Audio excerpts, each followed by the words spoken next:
Parties at Pickfair, presented by the ice industry of the United States and Canada.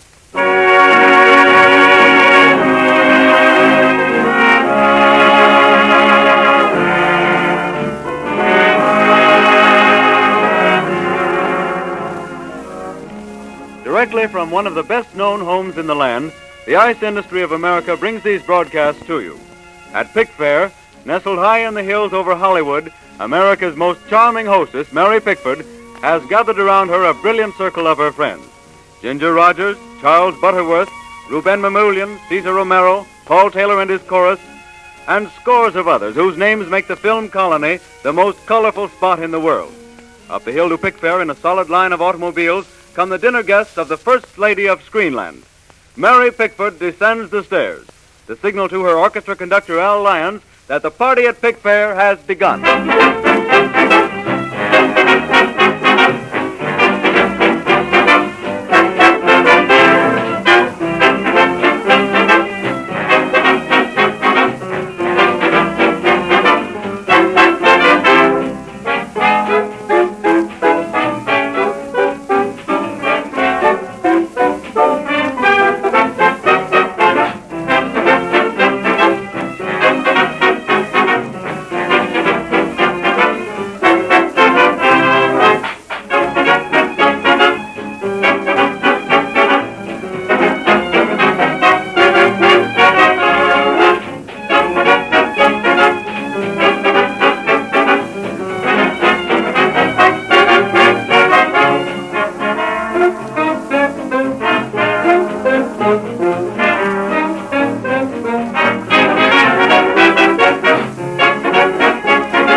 Mary, dear, you were sweet to ask us. I wanted you to last week, but you're the busiest pair in all of Hollywood. Oh, look. Here comes Sidney Skolsky of the New York Daily News. Did I invite him? Hello, Miss Pickford. Anything going on here? See you later. I know how I came to invite him. I met him at the preview of Little Lord Fauntleroy and thought he was Freddie Bartholomew. Hello, beautiful lady. Cesar Romero salutes you. Hello, Caesar. My last salute from you was at the racetrack last Saturday. Oh, say, wasn't that a race, Mary? Hello, It certainly was. Oh, hello, Ginger. What race was this? The Santa Anita Handicap last Saturday. Were you there? Yes, unfortunately. Oh, what horse did you have, Ginger? Well, Jock Whitney told me to bet on Singing Wood, and I did. Singing Wood. And he sang a blue note, eh? Yes. I also bet on Thursday. Eddie Robinson told me he couldn't lose. But he did. He certainly did. And then Pat O'Brien gave me a hot tip on Azucar, so I bet on him. Well, that makes 3. Yes, and then Alfred Vanderbilt reminded me that Discovery was the favorite, so I bet on him, too. That makes 4. And I thought Rosemont was such a pretty name. That makes 5. Oh, that's marvelous, Ginger. 5 horses in one race. But, Ginger, you'd have lost even if you'd won. That's what Lou told me, to bet only on one horse. What horse did that good-looking husband of yours bet on? Oh, a horse called Top Row. Oh, Top Row? I'm merely the winner. Ginger, I think you'd better stick to your dancing. How about it? I'd love it. Come on. All right.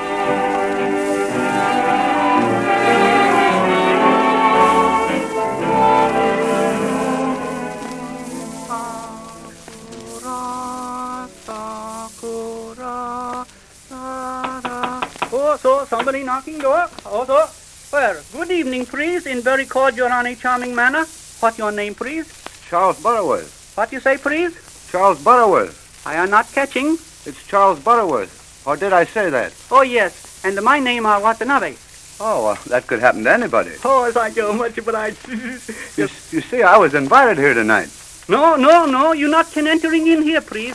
I know in your variety of face, you are a gunster. No, really I'm not. I'm a firm believer of law and order. Do you really think I look like a gangster? And how, I expect? Well, is that so? Well, it's been a very pleasant chat. I think I'll go in now. No, not can coming in. No, not your sorts of personalities. But there is a dinner here tonight, isn't there? Oh, yes, please. Yes, one very enlarged dinner are going to happen, all right. That's what they told me. I brought a little handbag along with me. I'll wait here and you take my bag in and fill it with what I was going to eat, and then I'll get on home to supper. Well, that seems reasonable, all right. But no highly seasoned foods. My stomach hasn't been too... Oh, yes. You old darling. What are you doing standing there in the doorway? Hello, Mary. You do live here, don't you? Of course I do. Come along with me. I thought I was invited here tonight.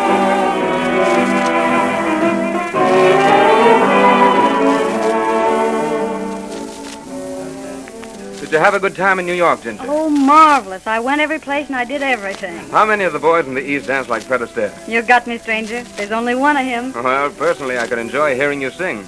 At least as much as hearing you talk about other men's dancing. Oh, you're sweet, Cesar, but honestly, I didn't bring a song with me. Well, what difference to a Rogers? Make it up as you go along. Well, maybe you think I can't. I did write a song. Yes, I know. Rejected, but not read. Nothing of the sort. Irving Berlin is going to publish it as soon as I write a verse to it. You mean you've got a song without a verse? Did you write it down? Well, no, not exactly. I've sort of got it in my head. Well, that must be a great help to Irving Berlin. Come. What's all this about, you people? Well, Ginger's written a song, Mary. That is, she's practically written a song. Oh, how exciting. Have you really, Ginger? I really have, but they won't believe me. Why don't you prove it to them? Here you are, and here's the piano. Sit down and sing it to all of us. Has it a name? Yes, at least it has a name. I call it I Don't Understand. Well, Ginger, that's honest of you. Be still, Cesar. Go on, Ginger. Let's hear it. All right, my lovely hostess, you asked for it. Quiet, everybody. Quiet, please. We've all watched Ginger dance and heard her sing in some great musical pictures. Roberta, Top Hat, and Follow the Fleet. But she's always singing and dancing to other people's music. I bet none of you suspected that Ginger's a composer. But she is, and here's the proof of it. Listen to Ginger Rogers singing her own song. What's that? That's the verse. lovely lyrics. I can't understand why you can't understand me. Some people say it's just your way, you're kind of slow. That's so. I'm an open book if you'll only look closely. In every glance, in every dance, I let my sweet affection show. I can't get it, why you let it worry me so. I reiterate, now please concentrate, 'cause here it is again, I love you. I can't understand why you can't understand me. I'm such a fool, I'm hoping you wake up and say you love me too. I can't understand why you can't understand me. Some people say it's just your way, you're kind of slow, that's all. I'm an open book if you'll only look closely. In every glance, in every dance, I let my sweet affection show. I can't get it, why you let it worry me so. I reiterate, now please concentrate, 'cause here it is again, honey, I love you. I can't understand why you can't understand me. I'm such a fool. Why such a fool? I'm hoping you're hoping we wake up and say you love me. Oh, I can't get it, why you let it worry me so. I reiterate, now please concentrate, 'cause here it is again, honey, I love you. And I'll bet them that I understand you say. I'm such a fool. Why such a fool? I'm hoping you're hoping we wake up and say you love me. Oh, I can't understand. You can't understand. I can't understand. You can't understand. I can't understand. You can't understand. But why? Because men speak Spanish. Ouch.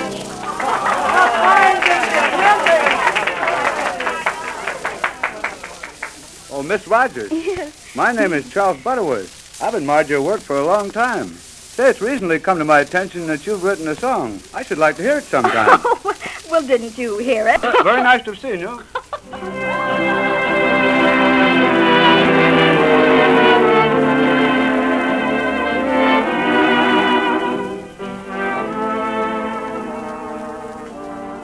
Have you had this embarrassing experience?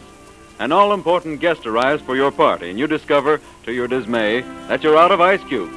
Making fresh ones will take several hours, so you rush frantically to borrow some from the neighbors, or you dash hurriedly to the corner drugstore to buy some cracked ice. We know that's happened to you, just as has to nearly everyone. Then why not own a refrigerator in which, strange as it may seem, you can make an entirely new supply of crystal clear, taste-free ice cubes before your guest has had time to remove his hat and coat and join the party. You can do this in the new air-conditioned ice refrigerator. And in fact, in almost any ice refrigerator, make sparkling clear new cubes actually in from 3 to 5 minutes. It's done with a device developed exclusively for ice refrigerators and is so simple you'll be amazed. Have your ice serviceman demonstrate this and the many other unbelievable advantages of the new air-conditioned ice refrigerator. See for yourself its great economy. There's an item that will interest you, we know, and it interests us, too, because we want you to have the best refrigeration at the lowest cost.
I've been meaning to congratulate you on your New York production of Porgy and Bess. Thank you, Mary. Did you like it? Oh, tremendously. Rouben, Mamoulian, I don't know how you did it. Mary Pickford, what do you mean? Well, here you are in Hollywood directing pictures, and the next thing we know, you were in New York directing one of the most important stage productions of the whole year. Oh, it was great fun, Mary. I had a most exciting time. It was nice to work in the theater again for a change. Tell me, did you miss your camera and microphone? I did. But you know, the stage has joys of its own. Yes, and difficulties of its own, too. You have to talk loud enough to be heard in the top row of the balcony. Yes, you certainly do. Some of the best judges and lovers of the drama sit there. I once had a funny experience from the balcony. In New York? Yes. While directing Wings Over Europe, I was watching a rehearsal from the balcony to be sure that the voices could be heard. They were doing an important scene, and I couldn't hear the leading man at all. So I stopped the rehearsal and yelled to him, "I can't hear a thing you're saying." He shouted back, "What did you say?" I repeated, "I couldn't hear a single word you were saying." He yelled back, "I see. How was it otherwise?"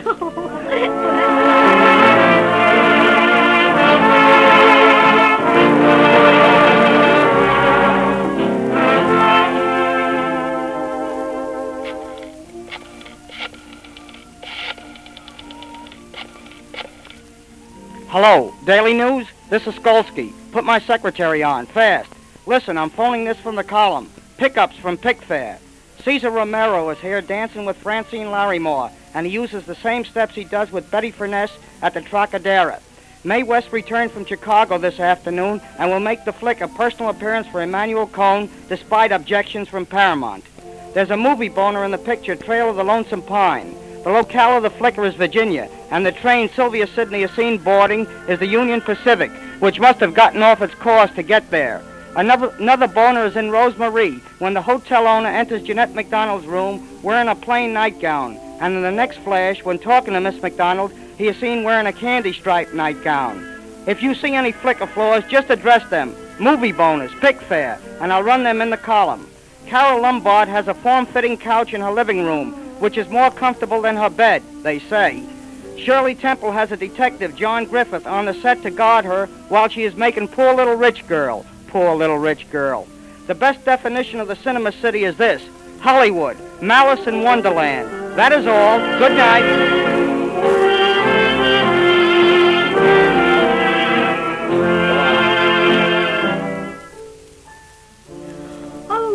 Got to get a breath of fresh air, honestly. This garden is the place for it, Ginger. I'll guarantee you fresh air and a marvelous view. Oh, it is a marvelous view. Just a few rambling houses on top of the highest hill. Listen. If we could only stay out here together forever. Darling, I'm so crazy about you. Ginger, did you hear that? Yes, I wonder who they are. What time is it? You would pick a moment like this to ask the time. Shh, quiet. I'll shout if I like. Here we are out under the stars. Oh, it's Cesar Romero. Hello, Caesar. Oh, hello, Mary. Hello, Ginger. Oh, hello, Caesar. Well, where's the girl? Well, you see, there isn't any girl. There isn't any girl. Cesar Romero out in the garden all alone. My, that's a terrible state of affairs. Well, the fact is, I was rehearsing a scene for the picture I'm working in. I do believe he's blushing. Well, you must admit it's embarrassing to be caught rehearsing in your hostess's garden. Now, what's the garden for if your friends can't rehearse it? Oh, thank you, Mary. How did it sound? Oh, very convincing. Oh, I'm glad to hear that, especially from you, Mary. I've been pretty worried about this part. What sort of a part is it? A gangster? Oh, like the one you played in Show Them No Mercy. Oh, no, this isn't a gangster. This is a nice young fellow. Oh, like the part you played opposite Carol Lombard in Love Before Breakfast. Well, something like that. You see, I'm a newspaper man, and I'm in love with a girl who works on the same paper with me. The only trouble is that we're always fighting. What are you fighting about? Oh, nothing. We just fight, that's all. Well, now, in this scene, we're on the Brooklyn Bridge, leaning on the rail, gazing out over the water.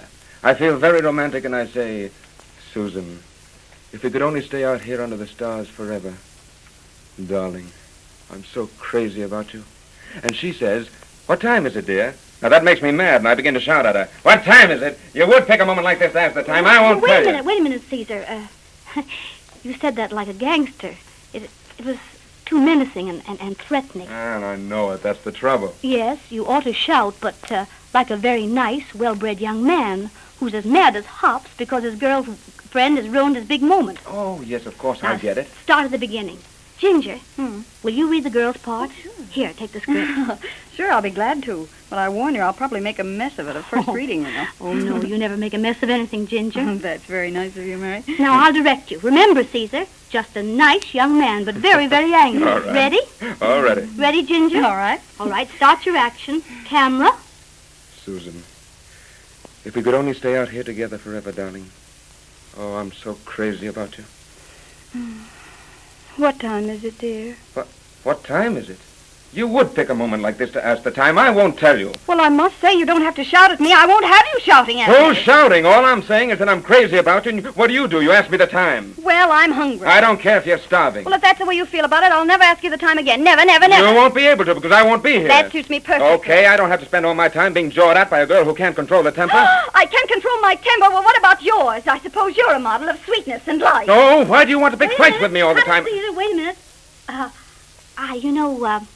I wouldn't be too angry on that line. Oh, well, do you think it's time for me to sort of begin to soften there? Mm-hmm, yes. Well, you've got to. If you read one of those oh why lines angrily, it must sound petulant. Oh. Look, let me try it. What? You, Mary? Yes. I've always wanted to play a leading man. All ready, Ginger? Well. Remember now, I've got a long, black, silky mustache. And I'm tall, dark, and handsome. All right, Mary, maybe I can take it. Let's go. Now, let's go back to where the boy says, I don't care if you're starving. Well, if that's the way you feel about it, I'll never ask you the time again. Never, never. You won't be able to. I won't be here. That suits me perfectly. Okay. I don't have to spend all my time being jawed at by a girl who can't control her temper.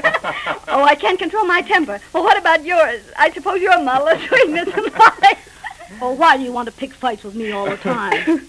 I don't. You pick fights with me. Wait a minute, Ginger. Now, wait a minute. I'm playing the boy. Well, I guess you're right. I guess we both pick fights with each other. Maybe it's all a mistake. Maybe we ought to call the whole thing off. You're absolutely right, Mary. Yes, I'm afraid I am, Caesar. Well, I think I've got it now. Now, let me try it again. Let's see. Where were we? Wait a minute. I'll give it to you. Oh, so I can't control my temper. Well, what about yours? I suppose you're all sweetness and light. Oh, darling, why do you want to pick fights with me all the time? Oh, I don't, sweet. You pick fights with me. I guess you're right. It's all my fault. No, darling, I'm really the one to blame. No. I'm just a lug. A lug, huh? Because you're in love with me, I suppose. Yes, I am, and you're not going to tell me I'll tell you anything I want. Oh, no, you won't. Come here. Ouch, you're hurting my wrist. Stop. Ouch. Stop. Now, will you be quiet, or do I have to kiss you again? Well, if fighting with you always ends like this, I'm going to fight with you every day. Oh, darling, I adore you. What time is it, dear? Well, how was that, Mary? Well, what's the matter, Mary? Now I'm mad. I don't want to be a director. I want to play Ginger's part.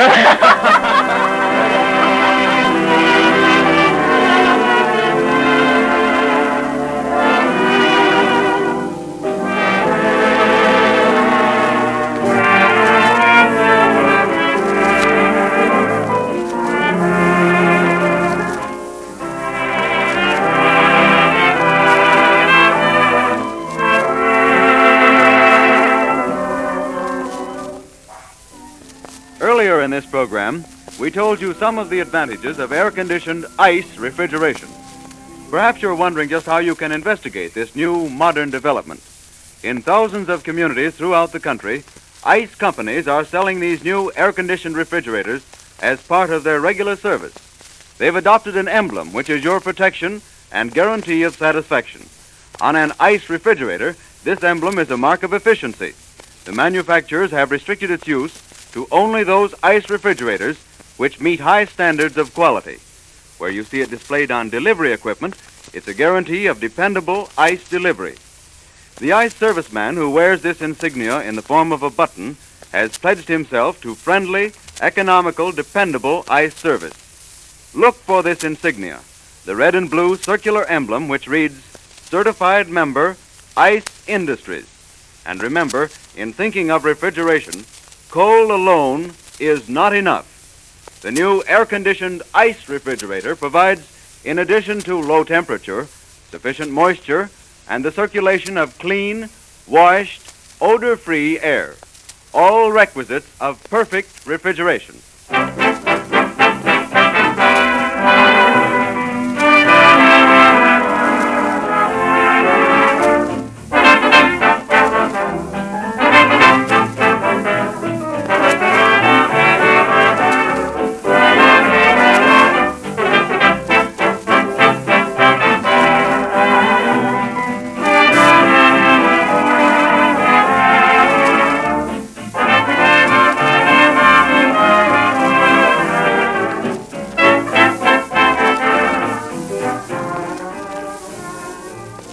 It's a lovely house you have here, Mary. Yes, it is nice, isn't it, Charlie? I'm awfully glad you like it. You know, I'm building a house myself. That's so? Well, not all by myself. You see, I have a fella helping me with it. Mm-hmm. But he thought he'd make more money by going back on relief. Where's the house, Charlie? Oh, it's out that way, past the malted milk plant. It's not so far from the residential section. Well, what style house are you building? I don't understand exactly what you mean. Well, I mean, what plan? Oh, it's government loan throughout. Well, when will it be finished? Well, I tell you, I've been going about it pretty carefully. I don't want to make the mistakes other people do. That's very smart. More people should do that. That's what I figure. Now, as you walk through the front door of my house, you find yourself in a rather large linen closet. Linen closet? My, that certainly sounds unique. Oh, that's why we have it there.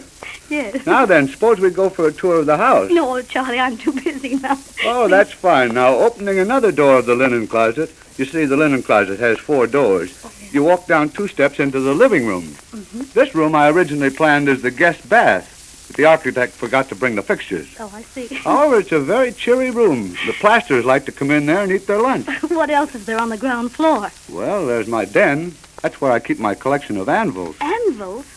Like in the blacksmith shop? Yes, indeed. Hardly a day goes by but when I come home with a new anvil under my arm. I think the horse is here to stay. Oh, positively. How many bedrooms are there? Oh, there's no bedrooms. It's all closed closets throughout. That's just in case I should come home unexpectedly. Oh, I see. Oh, but I don't understand. Where do you sleep? Oh, I have that all figured out. I have sleeping bags. I hang myself up. Then there's always that hotel across the street. Well, how many clothes closets have you? Well, the building is 6 floors high. That doesn't include the second floor. That's the bowling alley. 6 floors? Yes, but I figure I can always add on a floor or two as things get better. Well, do you think it will be a good investment? Well, I don't know much about investments, but it'll certainly teach the government not to lend me money. Wake up and sing, wake up and sing, sing, sing, wake up and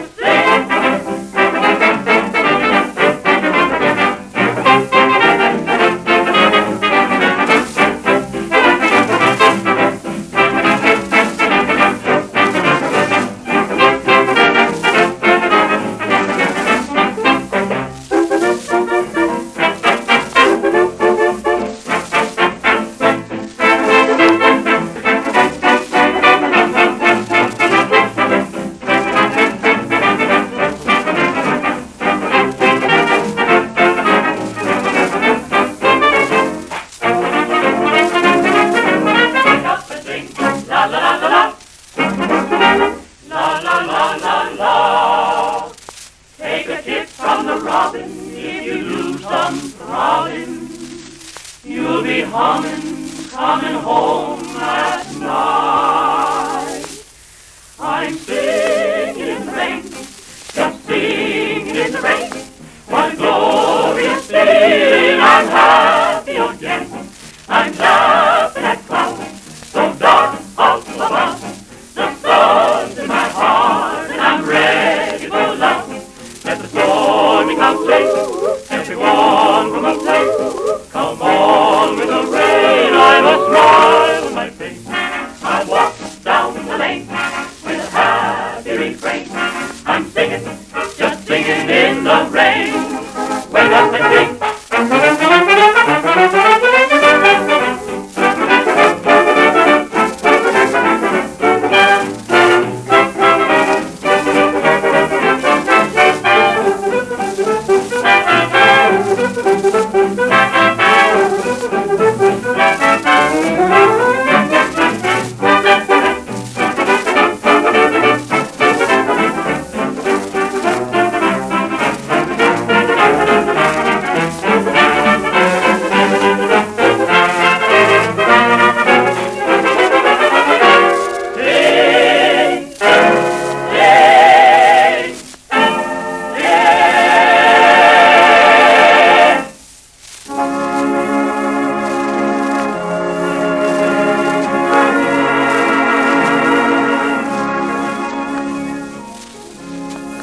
Next Tuesday night at Pickfair, Mary Pickford and the Ice Industry of America invite you Just to... a moment, Bill. But, Miss Pickford, I'm I supposed know, but I'd like to do this myself this time, if you don't mind. To all my unseen friends in the audience, next week we're going to have the party down in the Western Room, dressed in the traditional costumes of the Old West, with Gloria Swanson, Michael Bartlett, and many others as our guest stars. You are all invited to put on your 10-gallon hats, strap on your 6-shooters, and join us in this fun. Until then, watch out for the Indians. And now, I give the microphone back to the big chief, Mr. Bill Cusack. Thank you, Miss Pickford. This is the Columbia Broadcasting System. KHJ, Los Angeles. Fire.